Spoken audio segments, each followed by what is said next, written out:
دو احادیث آج میں آپ کو صرف سناؤں گا انشاءاللہ، اور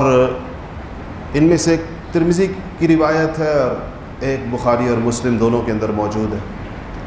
ان میں سے ایک میں، پہلی میں، رسول اللہ صلی اللہ علیہ وسلم نے قیامت کی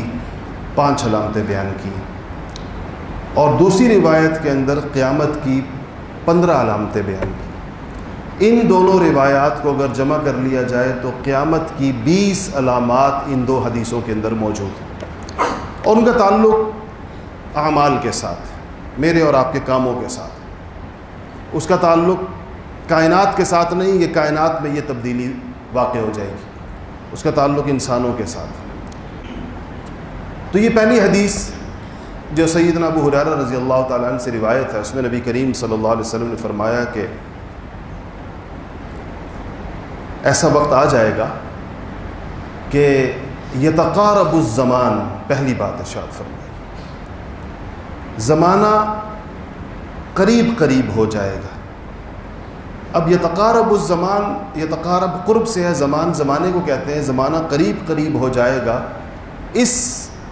ایک لفظ کی جو 2 جملے ہیں، یتقارب الزمان ایک جملہ ہے، اس میں 2 الفاظ ہیں، اس کی تشریح محدثین نے کئی مختلف انداز میں کی ہے۔ بعض حضرات نے کہا ہے کہ زمانہ تیز رفتار محسوس ہوگا، ایسے لگے گا جیسے اس کی حرکت تیز ہو گئی ہے، لیکن تیز ہونے کا مطلب ظاہر بات ہے یہ نہیں ہے کہ 24 گھنٹوں کی بجائے دن جو ہے وہ 12 گھنٹے کا ہو جائے گا۔ اس کا مطلب یہ ہے کہ وقت کی برکت اٹھ جائے گی۔ وہ کام جو پہلے کم وقت میں ہوتے تھے، اور وہ کام جو آسانی کے ساتھ ہوا کرتے تھے، وہ زیادہ وقت لیں گے، وقت میں برکت نہیں رہے۔ انسان کو دن گزرنے کا بالکل پتہ نہیں چلے گا، اور جس طرح دن گزرنے کا پتہ نہیں چلے گا، ہفتہ گزرنے کا پتہ نہیں چلے گا، مہینہ گزرنے کا پتہ نہیں چلے گا، سال گزرنے کا پتہ نہیں چلے گا۔ ایک تیز رفتار زندگی میں انسان جب کبھی ٹھٹک کے پیچھے مڑ کے دیکھے گا تو زندگی کا ایک بہت بڑا حصہ گزر چکا ہوگا، وہ حیران رہ جائے گا کہ اتنی بڑی زندگی گزر گئی۔ ایک تو فرمایا کہ وقت کی برکت اٹھ جائے گی، تیز ہو جائے گا، تیز انسانوں کے لیے۔ دوسرا فرمایا کہ وَيُقْبَضُ الْعِلْمِ، علم اٹھا لیا جائے گا۔ بڑے بڑے مجمعوں کے اندر کوئی صاحب علم نہیں ہوگا، بڑے بڑے انسانوں کے مجموعے بیٹھے ہوئے ہوں گے، ان میں صاحب علم کوئی نہیں، جاہلوں کی گویا کہ سیل لگی ہوئی ہوگی، اور دنیا میں جہل کی کثرت ہو جائے گی۔ بعض علماء نے، ایک حدیث میں صحابہ نے باقاعدہ حضور سے پوچھا کہ یا رسول اللہ قرآن ہمارے اندر موجود ہوگا، کیونکہ پتہ چلتا ہے قرآن قیامت تک رہے گا، آپ کی احادیث یا آپ کے ارشادات اور آپ کا اسوہ بھی ہمارے اندر ہوگا،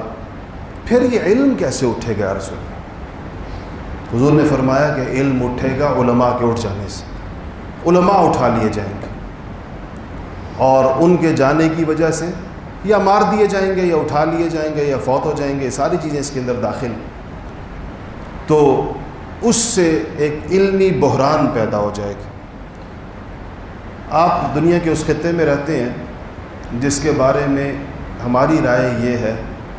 کہ جو عالمگیر علمی بحران آیا ہے پوری دنیا کے اندر،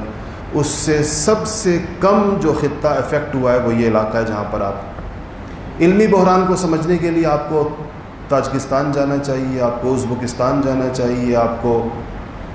سمرقند و بخارا جانا چاہیے، آپ کو ترکی جانا چاہیے، آپ کو عرب دنیا کا ایک سفر کرنا چاہیے، تو آپ کو پتہ چلے گا کہ، اور پھر اگر آپ ان جگہوں میں جائیں جہاں مسلمان اقلیت میں ہیں تو آپ کو اور بھی پتہ چلے گا کہ علم کا اٹھنا کس کو کہتے ہیں، اور کئی کئی ہزار کلومیٹر کا سفر کر کے آپ کو کوئی عالم نہیں ملے گا۔ تو کہا کہ یقبض العلم، علم اٹھا لیا جائے گا۔ دوسری بات، تیسرا فرمایا کہ وہ تظہر الفتن، فتنے ظاہر ہو جائیں گے۔ فتنوں کا جیسے کہ دروازہ کھول دیا جائے، اس کے لیے سب سے پہلے آپ کو لفظ فتنہ کو سمجھنا چاہیے کہ فتنہ کہتے کس کو۔ فتنہ اس معمے کو کہتے ہیں، اس کنفیوژن کو کہتے ہیں جس کو دیکھ کر انسان یہ فیصلہ نہ کر پا رہا ہو کہ یہ حق ہے یا باطل ہے، یہ درست ہے یا غلط ہے۔ اس کی ظاہری شکل میں کچھ ٹھیک چیزیں بھی نظر آ رہی ہوں گی اور اس کی ساری خرابی اس کے ظاہری پردے کے پیچھے ہوگی۔ فتنہ پرور لوگ، ان کی باتیں درست ہوتی ہیں اور وہ قرآن و حدیث سے استنباط کرتے ہوئے بھی نظر آتے ہیں، وہ آیتیں پڑھتے ہوئے اور حدیثیں بیان کرتے ہوئے بھی نظر آتے ہیں، اور اس کی پشت پر فتنہ ہوتا ہے۔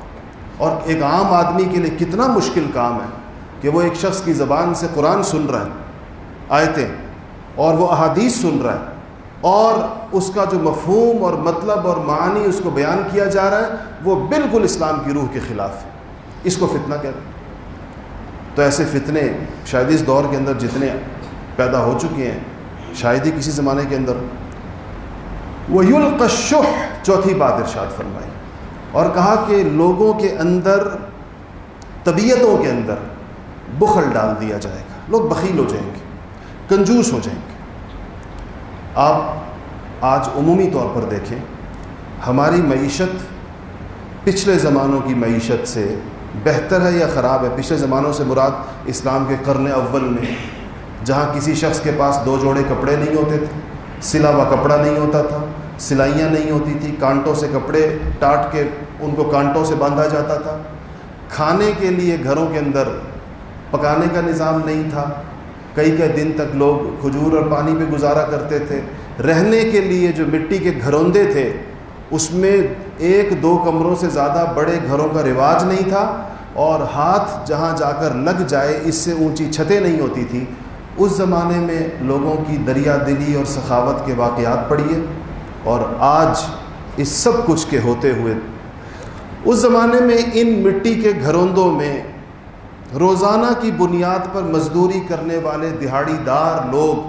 مہمان کی آمد پر بے تکلف بکرا ذبح کر دیا کرتے تھے۔ آج ان بڑے بڑے مکانوں کے اندر یہ رواج نہیں رہا۔ کتنے گھر ایسے ہیں جہاں مہمانوں کی آمد کے اوپر بغیر کسی تکلف کے بکری ذبح ہو جاتی ہو۔ تو چوتھی چیز فرمایا کہ شح ڈال دیا جائے گا دلوں کے اندر، اپنے اعمال کی وجہ سے لوگ کنجوس اور بخیل ہو جائیں گے۔ پانچویں بات ارشاد فرمائی آپ نے کہ وہ یکثر الحرج،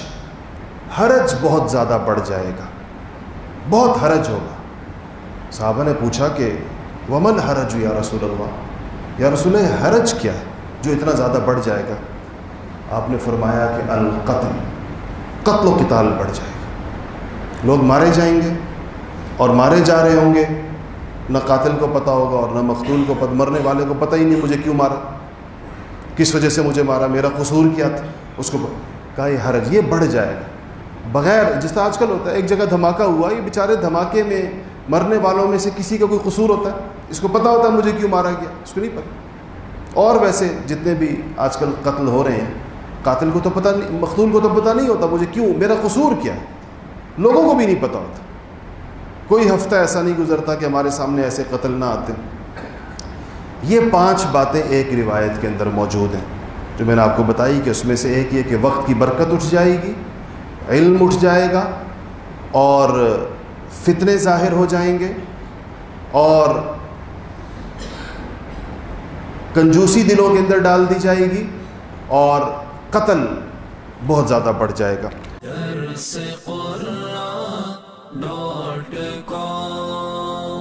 www.darsequran.com